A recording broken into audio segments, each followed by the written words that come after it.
Good news! Central Americano MBBS just 34 lakhs. Columbus Central University.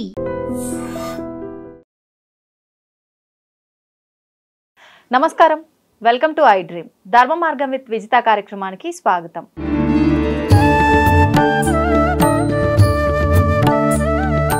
ప్రస్తుతం మనతో పాటు ఉన్నారు పిఠాపురం గురూజీ వింజమూరు గణేష్ శర్మ గారు. ఇప్పుడు గురువు గారితో మాట్లాడి మరిన్ని విషయాలు తెలుసుకుందాం. నమస్కారం గురువు గారు. నమస్కారం తల్లి. గురుజీ, సాధారణంగా ఇది ఇంతకుముందు ఎంతో మంది మాట్లాడే ఉంటారు, కానీ నాకు ఎందుకో మళ్ళీ తెలుసుకోవాలనిపించింది అది మీ ద్వారా. ఏంటంటే కంచి విషయానికి వస్తే బల్లికి సంబంధించిన దోషాలు ఏమైనా మనకు ఉంటే గనక అక్కడ బంగారు వెండి బల్లుని దర్శించుకొని తాకితే ఆ దోషాలన్నీ కూడా పోతాయని చెప్పి సాధారణంగా పెద్దవాళ్ళు చెప్తూ ఉంటారు. ఒకవేళ మనం వెళ్ళి దర్శించకపోయినా వెళ్ళి వచ్చిన వాళ్ళని మనం తాకినా నమస్కారం చేసుకున్నా కూడా ఆ దోషాలు పోతాయి అని చెప్పి, నిజంగా ఇది వాస్తవమా? అంటే ఇలాంటిది ఏదైనా ఒకటి చెప్పబడింది అంటే దాని వెనకాల ఆంతర్యం కూడా ఏదో ఒకటి ఉండే ఉంటుంది.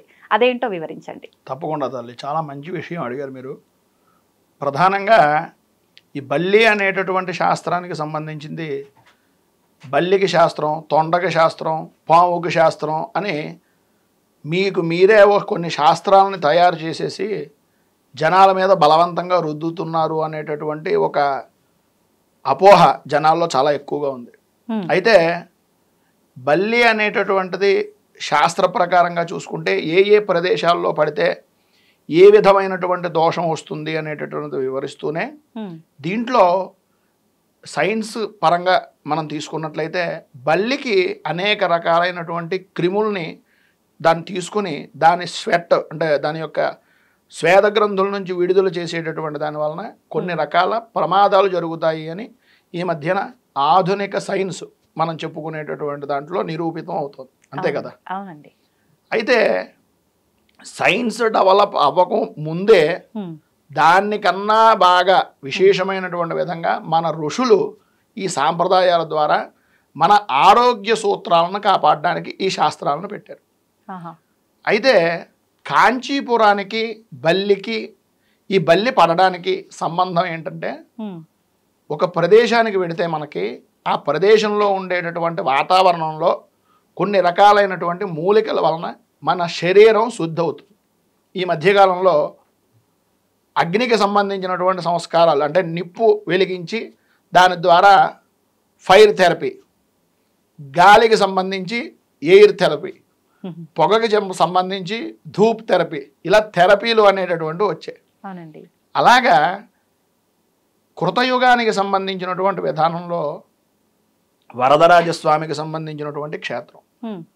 ఏ కథ అయినా కంచికి వెళ్ళిందంటాడు. అవును, వరదరాజుడు అనేటటువంటి స్వామి అంత విశేషమైనటువంటిది, ఆ వాతావరణం అంత గొప్పది. ఎటువంటి దోషాన్నైనా సరే తీయగలిగినటువంటి శక్తి ఆ ప్రదేశానికి మాత్రమే ఉంది. ఇప్పుడు ఈ మధ్యకాలంలో మనకు తెలుసున్నంత వరకు కరోనా వైరస్ వచ్చింది. ఈ కరోనా వైరస్ వలన, ఒక వైరస్ వల్ల ఆ వాతావరణం శుద్ధి చేయడానికి ఏం చేయాలి అని తపన పడుతుంటే ప్రతివారు ఏం చేశారు, ఆవు పిడకలు ధూపం చేసుకుని ఇల్లంతా వేసుకున్నారు. దీనివలన ఆ కరోనాకి సంబంధించినటువంటి ప్రభావం తగ్గుతోంది అని నిరూపించుకున్నారు. నిరూపణగా మనకి బయటకు వచ్చింది. అలాగా ఈ బల్లి పడినటువంటి దాని వలన వచ్చేటటువంటి దుష్ప్రభావాలు ఆ ప్రదేశానికి వెళ్ళి అక్కడ ఉండేటటువంటి ప్రదేశాన్ని తాకడం వలన మన శరీరంలో ఉండేటటువంటి మలినం పోతుంది. అక్కడ నుంచి వచ్చినటువంటి వ్యక్తిని ముట్టుకున్న ఆ గాలి, దానికి సంబంధించిన స్పర్శ ఉంటుంది కనుక ఈ ప్రభావం వీళ్ళకు కూడా వస్తుంది అనే ఉద్దేశంతో బల్లికి సంబంధించినటువంటి కంచి వెళ్ళి వచ్చిన వారిని ముట్టుకుంటే ఈ రకమైనటువంటి శాంతి జరుగుతుంది అనేటటువంటి విషయాన్ని. అది ఎంతవరకు అండి? అది ఎక్కువ రోజులు ఇప్పుడిప్పుడే వెళ్ళొస్తే ఓకే, ఆ గాలి అదంతా పవర్ వాళ్ళ దగ్గర ఉందేమో అనుకోవచ్చు. కానీ ఎప్పుడు వెళ్ళొచ్చినా సరే మనం వాళ్ళని తాకొచ్చు అని అంటుంటాం కదా. అనుమానం లేకుండా తాకొచ్చు. ఎందు గురించి అనేటటువంటిది ఉదాహరణగా చెప్పుకోవాల్సి వస్తే, కాంచీపురం అనేటటువంటి క్షేత్రం కంచి వరకునే ఉంది అని కూడా అమాయకత్వం. మనకి జగద్గురువులు కూడా ఉపదేశం చేసినటువంటి విషయం ఏంటంటే, మనకి కలియుగంలో అంటే కృతయుగం, త్రేతాయుగం, ద్వాపర యుగం, కలియుగం, 4 యుగాలు.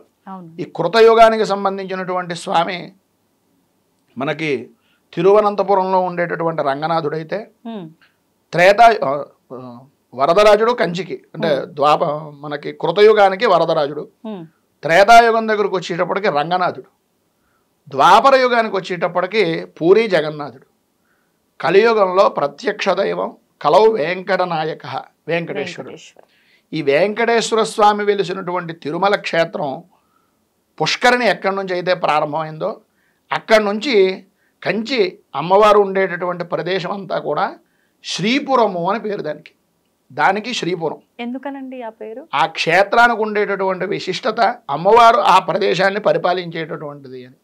ఆ క్షేత్రంలో ఉండేటటువంటివి శ్రీ అంటే బెల్వం, శ్రీ అంటే తులసి, శ్రీ అనేటటువంటి అక్షరాలకు తామరలో కలువలు ఈ అర్థాలు ఉండేటటువంటివి, లక్ష్మీప్రదమైనటువంటివి అని. ఈ ఆరోగ్యం మనకు కావాల్సిందంటే ఆరోగ్యమే మహాభాగ్యం అని కదా మనం చెప్పేది. ఆ రకమైనటువంటి ఔషధీ గుణాలు ఆ ప్రదేశంలో ఉన్నాయి. ఆ కారణంగా ఆ ప్రదేశానికి శ్రీపురము అనేటటువంటి పేరు. ఈ క్షేత్రంలో సాధ్యమైనంత వరకు తిరుమల అందరూ వెడుతూనే ఉంటారు. ఈ తిరుమల వెంకటేశ్వర స్వామి వారి యొక్క దేవాలయంలో మనకి వెంకటేశ్వర స్వామి హుండీ వేయడం, దర్శనం చేసుకోవడం, వచ్చేయడం సాధ్యమైనంత వరకు తెలుసు. కానీ ద్వారానికి ప్రారంభ భాగంలోనే శంఖపాదుడు, పద్మపాదుడు అనేటటువంటి వాళ్ళు ఈ మధ్యకాలంలో బాగా ప్రాచుర్యంలో వాకిలి దగ్గర చూసి వాళ్ళకి పద్మనిధి, శంఖనిధికి నమస్కారం చేసుకుని లోపలికి వెళ్ళడం అనేటటువంటిది చేస్తున్నారు. అలాగా ఈ మూర్తుల్లో ఉండేటటువంటి దాంట్లో 3 రకాల మూర్తులు ఉన్నాయి. ఈ గర్భాలయం లోపలికి వెళ్ళినప్పుడు వెండివాకిలి దాటిన తర్వాత ఎదురుగుండా ఉండేటటువంటి ధ్వజస్తంభం దగ్గర రంగనాథ స్వామి యుగానికి సంబంధించినటువంటి విధానంలో, ఈ పక్కన వరదరాజస్వామి, లోపల ఉండేటటువంటి మూర్తి కలియుగానికి ప్రతీకగా ఉండేటటువంటి వెంకటేశ్వర స్వామి. వీటిని దర్శనం చేసుకున్నాక సాధ్యమైనంత వరకు ఈ ధర్మపరంగా తెలుసున్నటువంటి వాళ్ళు, పెద్దల ద్వారా తెలుసుకున్నటువంటి వారు కంచి వెళ్ళలేనటువంటి పరిస్థితి ఉంటే రంగరాజస్వామి దేవాలయం అని స్వామివారికి సంబంధించినటువంటి హుండీ ఎదురుగుండా ఉండేటటువంటి దాంట్లో సభ ఏర్పాటు చేస్తారు, ఆరవాల సభ అని. ఆ నృసింహస్వామికి పైకి ఎక్కేటటువంటి ప్రదేశం దగ్గర అక్కడ బల్లి బొమ్మ ఉంటుంది. ఆ బల్లిని తాకడం వలన కూడా కాంచీపురానికి సంబంధించినటువంటి పురం కనుక అది, ఆ క్షేత్రంలో ఉండేటటువంటి వనమూలికలతో కూడుకున్నటువంటిది కనుక ఆ ప్రదేశాన్ని ముట్టుకున్న దానికి సంబంధించినటువంటి దోషం పోతుంది. అది మనకు తాకడానికి అనువుగా ఉంటుందండి, బ్రహ్మాండంగా ఉంటుందమ్మా. ఈ మధ్య కాలంలో కొంచెం సెక్యూరిటీ ప్రాబ్లమ్స్ వలన పంపించడం లేదేమో తప్ప అక్కడ అద్భుతమైనటువంటి అది ముట్టుకున్నా సరే. అందు గురించనే మానకుండా తిరుపతిని దర్శనం చేసుకునేటటువంటి సాంప్రదాయం కూడా మన వాళ్ళలో ఏర్పాటు చేశారు. దాంతో పాటు ఆ దర్శనం చేసుకోవడం వలన కూడా లక్ష్మీ సంబంధమైనటువంటి స్థితి కలుగుతుంది, శరీరం కూడా విశేషమైనటువంటి దోషభూయిష్టంగా ఉంటుంది. ఇది దీంట్లో ఉండేటటువంటి అంతరార్థం తల్లి. ఈ కారణంగా బల్లి అనేటటువంటిది శాస్త్రబద్ధమైనటువంటి విధానంలోనే దీనికి సంబంధించినటువంటివి శాంతి కమలాకరం అని ఒక గ్రంథం ఉంది. శాంతి కమలాకరం, శాంతి కమలాకరం.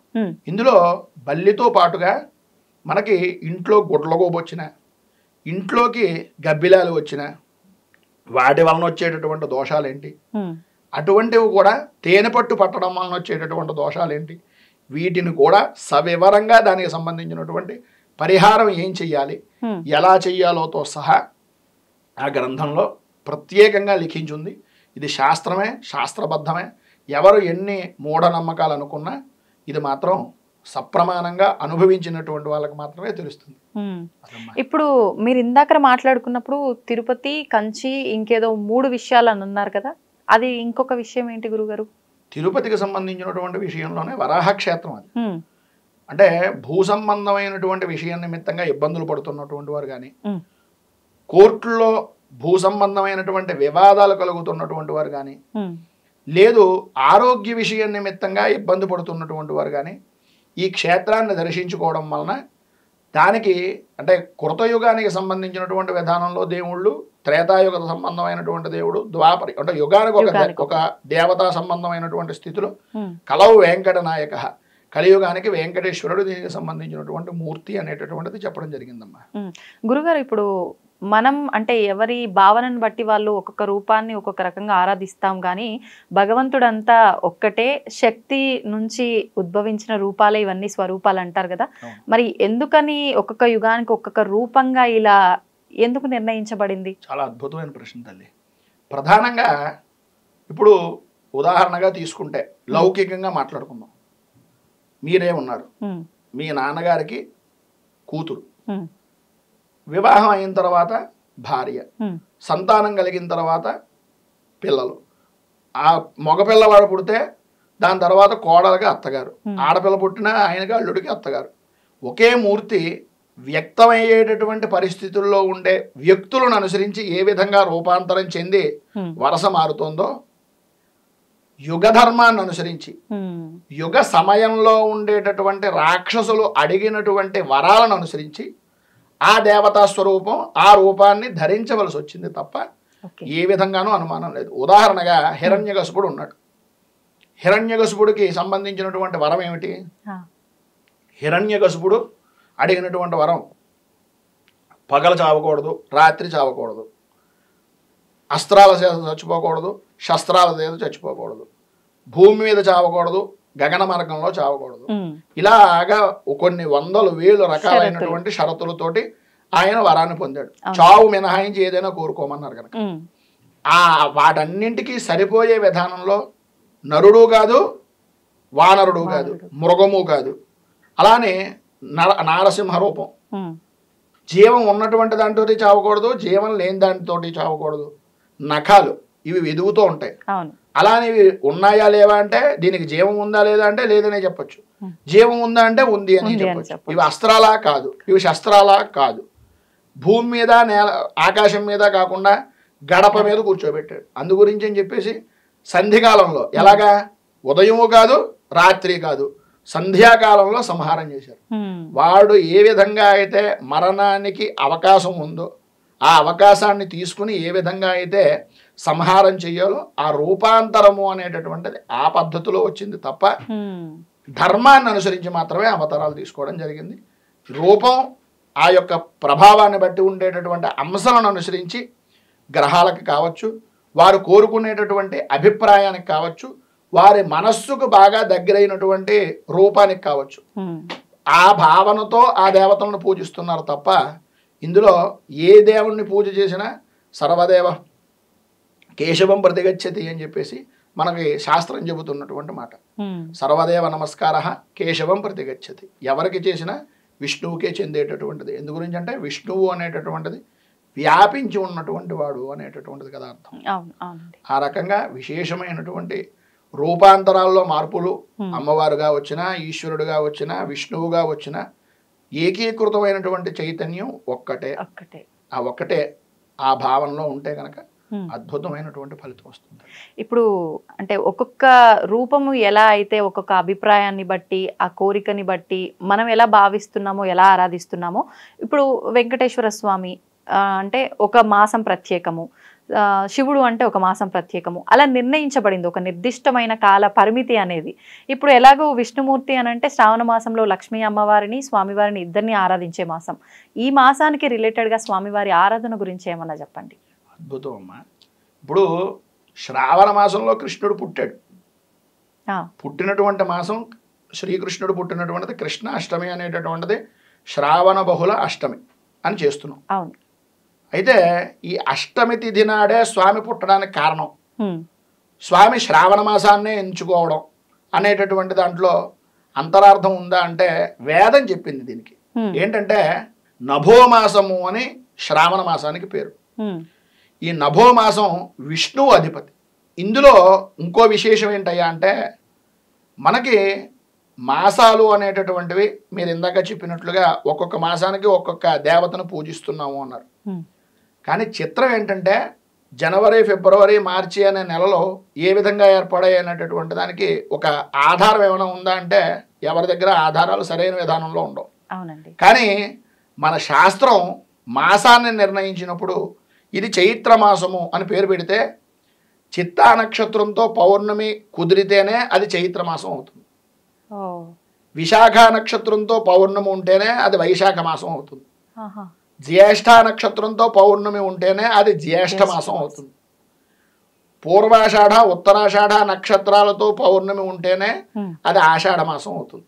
అలాగా ఈ శ్రవణ నక్షత్రంతో పౌర్ణమి ఉంది కనుక ఇది శ్రావణ మాసం.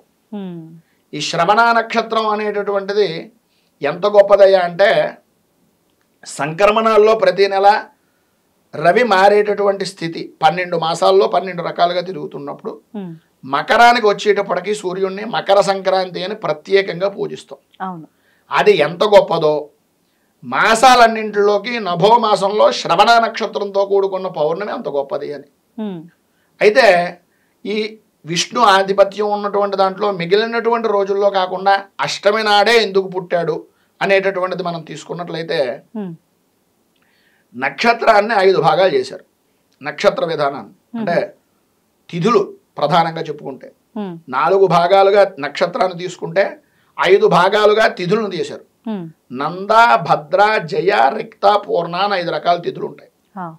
నంద తిథులలో గనక మనం ఏ పని చేసినా అనర్థాలు దారి తీస్తుంది అని, భద్ర తిథుల యందు బంధనం కలుగుతుంది అని, రిక్త తిథులలో చేసేటటువంటిది మరణాన్ని శాసిస్తుంది అని, అలాగే పూర్ణ జయలు అనేటటువంటి దాంట్లో పూర్ణత్వము జయత్వము కలుగుతుంది అని, వీటిల్లో భాగం చేసుకునేటటువంటి దాంట్లో ప్రధానంగా పంచమి తిథి అనేటటువంటిది పూర్ణతిథి, తదియ తిథి అనేటటువంటిది జయతిథి, అలాగా అష్టమి అనేటటువంటిది జయతిథి.